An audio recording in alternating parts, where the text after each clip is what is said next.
अस्सलाम वालेकुम वरहमतुल्लाहि वबरकातुहू। This is sir Naveed Iqbal और आप लोग देख रहे हैं ग्रेस कोचिंग सेंटर। आज की इस वीडियो के अंदर हम लोग second year zoology DJ science college का प्रीलियम पेपर सॉल्व कर रहे हैं। So let's start with the MCQ section A. सबसे पहले आपके पास एक है कि it is also called the thermostat of the body. तो जो बॉडी का थर्मोस्टेट होता है हम लोग उसको बोलते हैं हाइपोथैलेमस। नेक्स्ट आपके पास के the treatment of the kidney stone by a race. वो कौन सी ट्रीटमेंट होती है किडनी की, वो कौन सी ट्रीटमेंट होती है किडनी स्टोन की जिसको रेस से की जाती है। तो वो पहला ऑप्शन आपके पास वो है आपके पास लिथोट्रिप्सी, क्योंकि इसके अंदर हम लोग सर्जरी वगैरह नहीं करते और ये एक ऐसी टेक्निक होती है जिसके अंदर आप वेव्स के ज़रिए ही किडनी के स्टोन्स होते हैं उसको ब्रेक करवा लेते हैं। नेक्स्ट आपके पास के name the number of the bones in a human vertebral column is 33।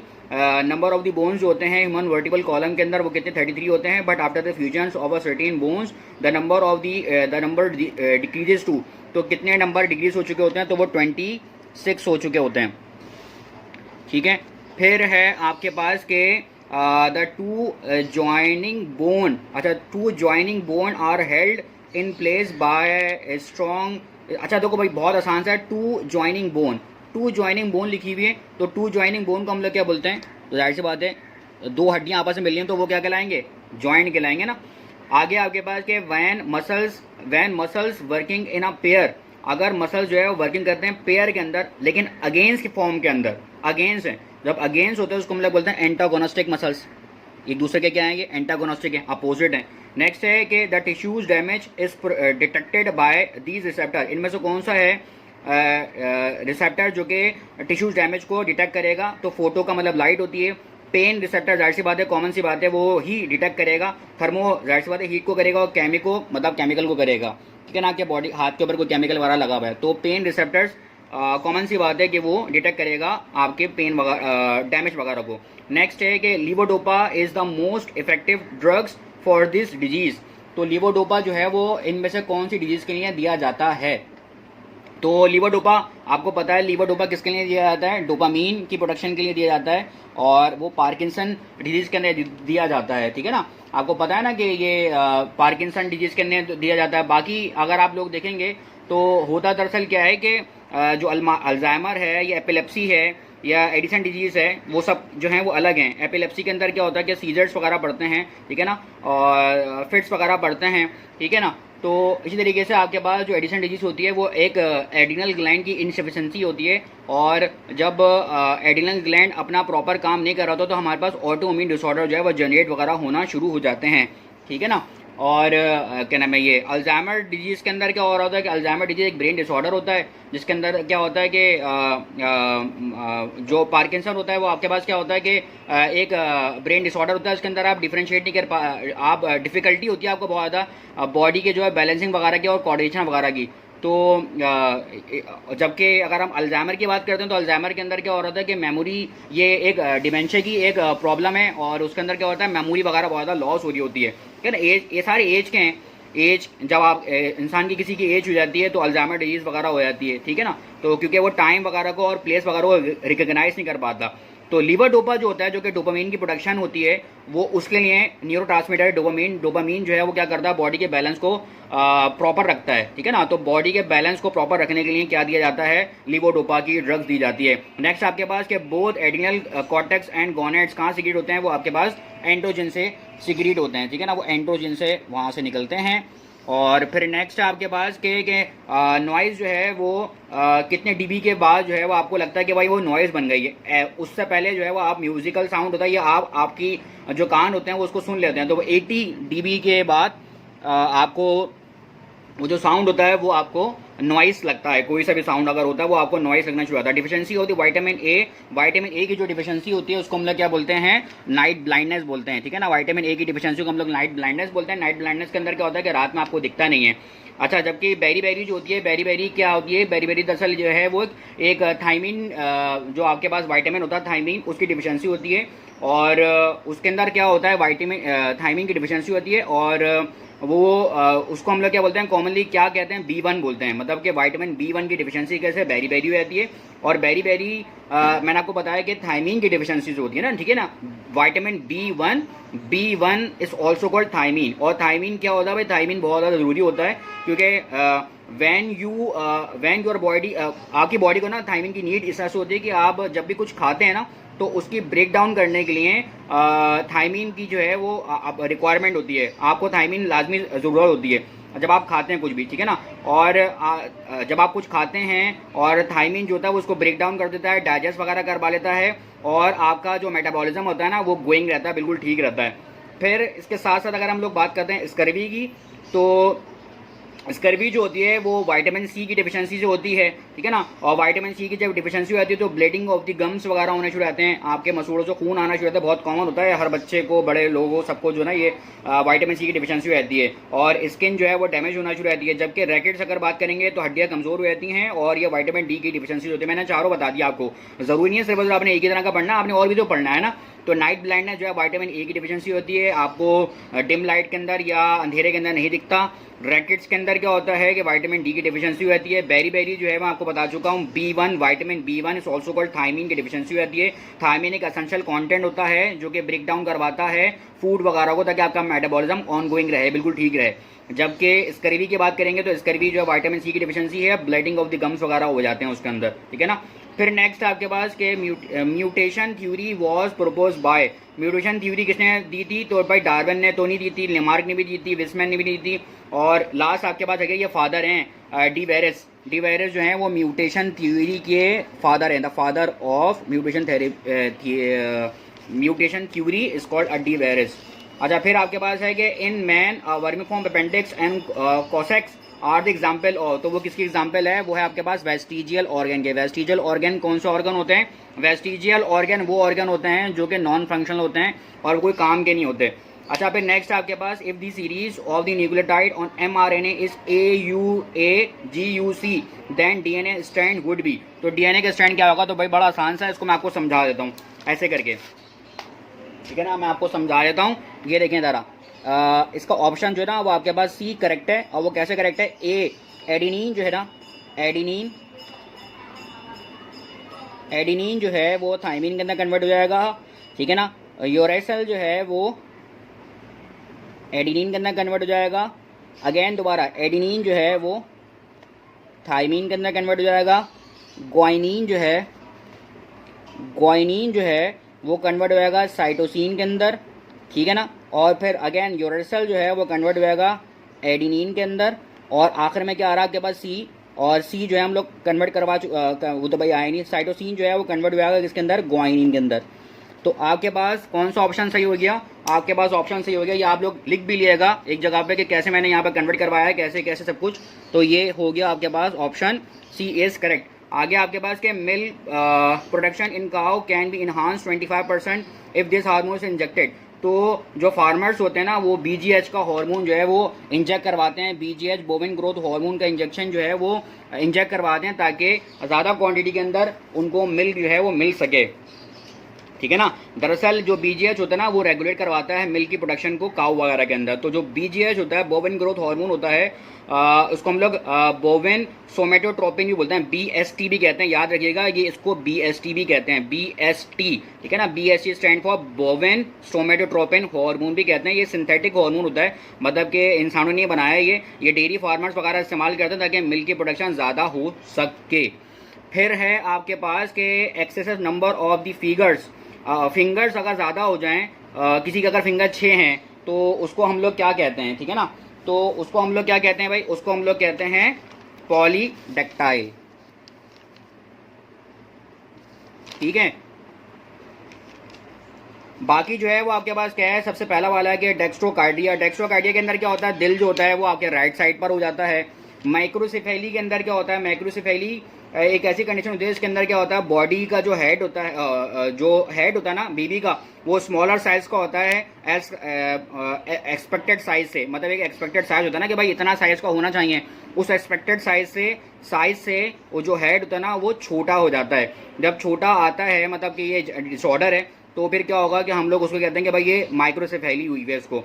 तो डेक्स्ट्रोकार्डिया मैंने बता चुका हूँ कि डेक्स्ट्रोकार्डिया के अंदर क्या होता है कि हार्ट जो होता है वो राइट साइड पर होता है, जबकि माइक्रोसेफेली के अंदर क्या होता है baby heart is much smaller than the expected size से कम होता है। और जो राइट ऑप्शन है आपको बता चुका हूँ कि अगर आपके पाँव किसी की पाँव की उंगलियाँ 6 हैं या हाथों की उंगलियाँ जो है वो 6 हैं तो उसको मतलब क्या बोलते हैं कि एक से ज़्यादा को मतलब बोलते हैं पॉली। पॉली का मतलब क्या था ज़्यादा। और कैलिफ प्लेट के अंदर क्या होता है कि वो टिश्यूज़ जो कि आपके माउथ जो बचपन में मतलब के पैदाइश के अंदर कि वो टिश्यूज़ जो कि आपकी रूफ के अंदर मौजूद होते हैं माउथ के अंदर, वो दरअसल ना ज्वाइन हो जाते हैं, मतलब कि प्रेगनेंसी के अंदर ज्वाइन होते हैं, वो ज्वाइन नहीं हो पाते। So the tissues that make the roof of the mouth does not joining together during the pregnancy is called a caliph plate. उसको मतलब कहते हैं कैलिफ प्लेट कहते हैं। तो मैंने सारी बारें आपको बता दी हैं कि शायद कभी कभार ये भी आ सकता है कि डेस्ट्रोकार्डिया के बारे में आपसे पूछा जा सकता है। मैक्रोसेफेली क्या होती है वो भी मैंने आपको बता दिया, और पॉलीडेक्टाइली वो भी मैंने आपको बता दिया, और कैलिफ्लेट भी बता दिया कि भाई ये क्या क्या होता है। फिर आपके पास है न्यूरोरेशन ऑकर आफ्टर, तो वो कितना टाइम के बाद होता है, वो 24 आवर्स के बाद होता है, ठीक है ना, वो 24 आवर्स के बाद होता है। फिर हम लोग आ जाते हैं और मजीद, और वो आपसे क्या पूछा जा रहा है कि लिखा हुआ है कि the twins which develop from a two independent eggs, वो ट्विंस जो कि दो इंडिपेंडेंट मतलब अलग अलग एग्स के बाद बने, उसको हम लोग क्या कहते हैं, तो हम लोग बोलते हैं उसको फ्रटर्नल ट्विंस कहते हैं, जो कि इंडिपेंडेंट होते हैं, मतलब दोनों बिल्कुल अलग अलग होते हैं। इसको हम लोग डायज़ाइगोटिक भी बोलते हैं। भाई डायज़ाइगोटिक भी आ सकता है। डायज़ाइगोटिक का मतलब क्या, दोनों अलग अलग ज़ाइगोट से बने हैं। फिर है आपके पास कि mammary gland producing the milk when pituitary gland stimulate this hormone, तो वो कौन सा, वो प्रोलैक्टिन है, वो हार्मोन जो है वो कहलाएगा प्रोलैक्टिन। उसके बाद आपके पास रीजनिंग्स हैं, और इंशाल्लाह मैं रीजनिंग अभी इसी वीडियो के अंदर आपको सॉल्व करवा देता हूँ कि रीजनिंग क्या है। बहरहाल लिखा हुआ अटैम्प यानी 9 क्वेश्चंस, 9 सवाल आपने अटैम्प करने हैं। 5 जो है वो रीजन के अंदर से करने हैं, 4 जो नॉन रीजन के अंदर से करने हैं। रीजन आपके पास है पहला कि why the Weismann theory is considered the greatest setback to the Lamarckism. Next है कि how can a genetically engineer bacteria be useful in agriculture. Next है कि how smooth muscles are not fatigue. Hypothalamus serve as a connecting link between the nervous and endocrine system, and how why voluntary muscles show a certain involuntary contraction. How do the neurotransmitter help in the transmission of the impulse, and ammonia is converted to a urea after a series of the reaction. How? Next है non reason के अंदर जो है वो आपके पास है what is a global warming. और नेक्स्ट है आपके पास के एसिटाबिलिरिया का जो हेमनिंग का एक्सपेरिमेंट है वो आपको बताना है। Explain the process of the DNA fingerprinting. Next है कि डिफॉर्मिटीज ऑफ द स्केलेटन बताना है। बायोलॉजिकल रिदम्स बतानी है। डिफरेंशिएट बताना है बिटवीन द एक्टो, एंडो और हेट्रोथ्रम्स के बारे में बताना है। फिर आपके पास आ गया लॉन्ग, बहुत ही इंपॉर्टेंट लॉन्ग होते हैं डीजे साइंस कॉलेज के, बहुत लगते भी हैं। डिटेल के अंदर आपसे पूछा जा रहा है कि कोई 2 सवाल आपको बताना है, और वो क्या पूछा रहा है। नंबर 1 आपके पास कि how mammals maintaining their body temperature during different weather condition, और साथ में उसके ज्वाइन हुआ पार्ट बी के अंदर discuss the kidney problem and their remedies. Next आपके पास describe the ultra structure of stratified voluntary muscles, explain genomic library and HGP human genome projection. और नेक्स्ट है कि how the menstrual cycle prepare the uterus for possible pregnancy, या और के अंदर है वही उसी के अंदर के what are a ductless gland and their secretion, describe the voluntary functions of hypophysis. और नेक्स्ट है कि explain the role of restriction enzyme in the recombinant DNA technology. तो स्टूडेंट्स ये आपके पास डीजे साइंस कॉलेज का पेपर था। अच्छा अब मैं आपको कंप्यूटर स्क्रीन पर लेकर चलता हूँ, और जो रीजंस हैं, जो ये रीजंस पूछे जा रहे हैं वो रीजंस आपको मैं अभी सॉल्व करवाता हूँ। जी स्टूडेंट्स, अभी आ गए आपके पास रीजनिंग क्वेश्चंस के डीजे साइंस कॉलेज के सॉल्यूशन। तो सबसे पहला आपके पास है कि why Weismann theory is considered the greatest setback to Lamarckism. आपको पता होगा कि 1892 में जनरल क्वांटिटेटिव थ्योरी पेश की थी विस्मैन ने, और उसने उसमें क्या किया था कि several generation of the mess चूहे की जो टेल थी उसको ट्रिम किया था, और उसने ये देखा था कि हर एवरी न्यू जनरेशन के अंदर जो टेल थी वो वैसी के वैसी ही आ रही थी। तो इसका मतलब ये था कि उसने बताया था कि जो लेमार्क का जो बिलीव था कि हर जो चीज़ होती है वो हेरिटेबल हो जाती है। तो उसने बताया था कि सिर्फ और सिर्फ जो जर्म सेल्स होते हैं ना वही हेरिटेबल होते हैं, वही आ सकते हैं माँ बाप से ऑफ स्प्रिंग के अंदर, लेकिन जो सोमेटिक सेल के अंदर कोई तब्दीली वगैरह की जाती है तो वो नहीं आते। मतलब ये कि अगर कोई ज़िंदगी के अंदर कोई इवेंट्स होता है, फॉर एग्जांपल कोई किसी का एक्सीडेंट हो जाता है और उसका कोई हाथ जो है वो बॉडी से ख़त्म हो जाता है, और अगर किसी को कोई औलाद होती है तो वो ऐसा नहीं होगा कि बगैर हाथ के औलाद पैदा हो जाए, ठीक है ना। मतलब विल्समैन ने लेमार्क ने कुछ अलग तरह से दुनिया को मोड़ दिया था, लेकिन विल्समैन ने उसको क्रिटिसाइज़ किया कि भाई ऐसा नहीं है कि हर चीज़ जो है वो इनहेरिट हो जाए। तो सिर्फ और सिर्फ इनहेरिट वाली चीज़ जो होती है वो जर्म सेल्स वाली चीज़ें होती हैं, मतलब सेक्स सेल्स वाली सारी चीज़ें होती हैं। लेकिन जो सोमेटिक सेल, बॉडी सेल के अंदर अगर कोई मसले मसाइल होते हैं या ज़िंदगी के इवेंट के अंदर अगर कुछ चीज़ें हो जाती हैं, लेट सपोज फॉर एग्जांपल बच्चे की जो है वो हम लोग लड़कों की वो सर्कमसाइजेशन करवाते हैं, तो ऐसा नहीं होता कि हर बच्चा नया पैदा होने वाला जो है वो उसकी जो है वो ख़त्म हुई हुई होती हैं, ठीक है ना। तो इसी तरीके से जो बच्चियां होती हैं, लड़कियां होती हैं, वो अपने नाक या कान जो है वो उसको प्रिकिंग करवाती हैं। तो ऐसा नहीं होता कि हर नेक्स्ट जनरेशन के अंदर वो जब पैदा होंगी तो उनके जब उनकी कोई औलाद होंगी तो ऐसा नहीं होगा कि वो खुद ब खुद ऑटोमेटिकली उनके जो कान या नाक होंगे वो वैसे ही जो है वो प्रिक हुए हुए आएंगे। तो ये बात को उसने क्रिटिसाइज़ किया विल्समैन ने, कि बताया कि Weismann theory says that the trade are only inherit through a gene and not the experience during the organism life time. मतलब मैंने पूरा वैसे ही लिख दिया है कि भाई ज़िंदगी में आने वाले जो इवेंट्स होते हैं वो ऐसा नहीं है कि अगर कभी उनके साथ कोई इवेंट हो जाता है कि तो वो ऑफ स्प्रिंग के अंदर मुंतकिल नहीं हो पाएगा। यही विल्समैन की थ्योरी का कहने का मकसद था। नेक्स्ट आपके पास कि how can a genetical engineer bacteria B useful in agriculture. तो भाई बहुत सारे तरीके से हम लोग जेनेटिकल इंजीनियरिंग बैक्टीरिया को यूज़ करते हैं एग्रीकल्चर के अंदर, क्योंकि हम लोग इससे क्या बनाते हैं, हम लोग बनाते हैं बहुत सारे इंसेक्टिसाइड्स बनाते हैं, बहुत सारे हम लोग फर्टिलाइज़र बनाते हैं। ये क्या करते हैं, फिर ये फसल को अच्छा कर देते हैं। जब फसल को अच्छा करेंगे जाहिर सी बात है जो क्वांटिटी होगी क्रॉप की वो भी क्या होगी, बूस्टअप हो जाएगी। एज वेल एज हम लोग क्या करते हैं, they can also be use to break down the harmful pollutant. Pollutant का मतलब क्या होता है, वो चीज़ जो कि पॉल्यूशन करे उसको भी हम लोग जो है रिमूव आउट करते हैं, और प्लांट जो होता है वो हेल्दी रहता है लाइफ टाइम के लिए, ठीक है ना। तो हम लोग जेनेटिकल इंजीनियरिंग बैक्टीरिया को एग्रीकल्चर के अंदर इस तरह से इस्तेमाल करते हैं ताकि हम लोग हार्मफुल इफेक्ट ना दे पाएँ, और जो आपका प्लांट है वो हरा भरा और अच्छा रहे, ताकि उसके बाद कोई पेस्टिसाइड्स का कोई अटैक ना हो पाए, और हम फर्टिलाइजर ही बनाते हैं इससे, ठीक है ना। नेक्स्ट आपके पास why the smooth muscles is not fatigue. Smooth muscles क्यों फटीग नहीं होते थे, बड़ी कॉमन सी बात है। वो ये है कि स्मूथ मसल्स इस वजह से फटीग नहीं होते क्योंकि वहाँ पर ना ऑक्सीजन की डिप्लीशन नहीं होती है। जहाँ पर भी ऑक्सीजन की डिप्लीशन होगी ना वहाँ पर क्या होंगे, मसल्स होंगे वो फटीग हो जाएंगे। एज वेल एज एक और बात भी एडिशनल है, ये बात मैंने यहाँ पे लिख दी कि additionally smooth muscles has a more efficient energy producing system. और जो स्मूथ मसल्स होता है हमारे पास लंग्स लिवर किडनी, ये कभी भी ना थकते ही नहीं हैं। जबकि आपके जो पाँव के मसल्स होते हैं या हाथों के मसल्स, अगर हम लोग बहुत फ्रीक्वेंटली इसके साथ कोई काम वगैरह करते हैं, कोई वर्क वगैरह करते हैं, तो आपके जो वाले मसल्स होते हैं वो फटीग हो जाते हैं, थक जाते हैं। लेकिन आपके जो स्मूथ मसल्स होते हैं जैसे कि लंग्स लिवर किडनी वगैरह जो होते हैं वो थकते ही नहीं है, वो इस वजह से नहीं थकते। तो दो बातें आपने दिमाग में रखनी है, क्या कि वहाँ पर कभी भी ऑक्सीजन की डिप्लीशन नहीं होती है। दूसरा जो आपने बात याद रखनी है ना, वो याद क्या रखनी है कि क्योंकि स्मूथ मसल्स के पास ना ज़्यादा amount of energy producing system होता है, इस वजह से वो कभी भी फटीग नहीं होते हो। नेक्स्ट आपके पास कि how hypothalamus serve as a connecting link between a nervous and endocrine system. Nervous system and endocrine system के दरमियान में लिंक कैसे करता है हाइपोथैलेमस। तो hypothalamus is a connecting link between the nervous and endocrine system by regulating the hormone from the pituitary gland. Pituitary gland से निकलने वाले हार्मोन जो होते हैं वो कौन कंट्रोल कर रहा होता है, वो हाइपोथैलेमस कंट्रोल कर रहा होता है। It receiving the signals from a nervous system, ये सिग्नल रिसीव करता है नर्वस सिस्टम से, and send to a pituitary gland, और ये जो सिग्नल उसने रिसीव किए हैं वो पिट्यूटरी ग्लैंड को दे देता है कि भाई पिट्यूटरी ग्लैंड से ये वाले हार्मोन को रिलीज़ करवा दें या पिट्यूटरी ग्लैंड से ये वाले हार्मोन को इनहिबिट करवा दें। तो इस तरीके से जो हाइपोथैलेमस है वो नर्वस सिस्टम और एंडोक्राइन सिस्टम दोनों से जो है ना वो क्या करता है, वो कनेक्शन उनका रहता है।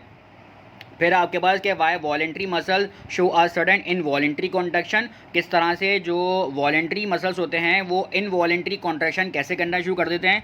तो भाई ऐसा होता है कि उस कंडीशन को खैर हम लोग कहते हैं कि कभी जब हमारे मसल्स जो होते हैं वो हमारे मसल्स पे क्रैम्प पड़ जाते हैं। जैसे कि आपने कभी देखा होगा जो बॉलर्स वगैरह होते हैं एकदम से उनके जो पट्टे होते हैं वो पुल हो जाते हैं, उसको हम लोग बोलते हैं मसल्स क्रैम्प हो गए या मसल्स स्पाज़म वगैरह हो गया। तो उसमें क्यों होता है वो, दरअसल उसका रीज़न जो होता है ना वो ये होता है कि उनको वहाँ पर डिहाइड्रेशन ज़्यादा होती है या इलेक्ट्रोलाइटिक इम्बैलेंस वगैरह रहती है या बहुत ज़्यादा वो थक जाते हैं। इस वजह से क्या होता है कि वहाँ पर तभी वो फ्रिक्वेंटली पानी वगैरह पीते रहते हैं और पानी पीते भी हैं, ठीक है ना। तो इसके साथ साथ बता रहे हैं कि this contraction occur when the muscles fibre involuntary contract. Muscles के जो फाइबर होते हैं ना वो इनवॉलेंट्री कॉन्ट्रैक्ट तो कर जाएं लेकिन उसके बाद वो प्रॉपरली रिलैक्स ना कर पाएँ। अगर वो प्रॉपरली रिलैक्स नहीं कर पाएँ, कॉन्ट्रैक्ट तो हो गए लेकिन वो रिलैक्स अगर नहीं पाएंगे, अल्लाह ताला की कुदरत के कॉन्ट्रैक्ट भी होते हैं रिलैक्स भी होते हैं, लेकिन अगर वो कॉन्ट्रैक्ट हो जाएं और वो रिलैक्स ना हो पाएँ तो फिर वो क्या होगा, एक पेन की कंडीशन बन जाएगी या डिस्कम्फर्ट वगैरह होना शुरू रहेगा।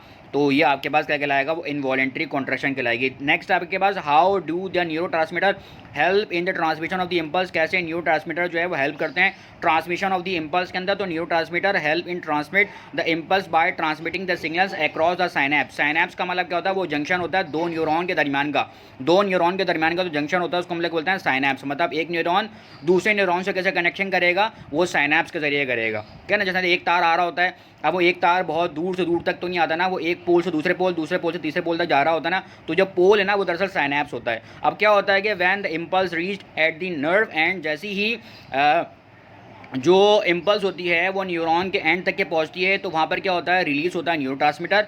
जैसे ही न्यूरोट्रांसमीटर रीच होता है that travel across the synapse, synapse के पास वो ट्रैवल करता है and bind to the receptor, और रिसेप्टर बाइंड कर जाता है टू द नेक्स्ट न्यूरॉन, और वो नेक्स्ट न्यूरॉन के बाद चले आता है causing electric signal to be generated, और इसी तरीके से इलेक्ट्रिक सिग्नल जो है वो जनरेट होता है और इसी तरीके से हमारी कम्युनिकेशन जो है वो रहती है। नेक्स्ट आपके पास कि how is an ammonia is converted to a urea after a series of the reaction. कैसे अमोनिया जो है वो यूरिया के अंदर कैसे कन्वर्ट हो जाता है। दरअसल यहाँ से पूछा जो जा रहा है आपसे, वो चैप्टर नंबर 1 के अंदर आपके पास ऑर्निथिन साइकिल या यूरिया साइकिल है उसके बारे में पूछा जा रहा है।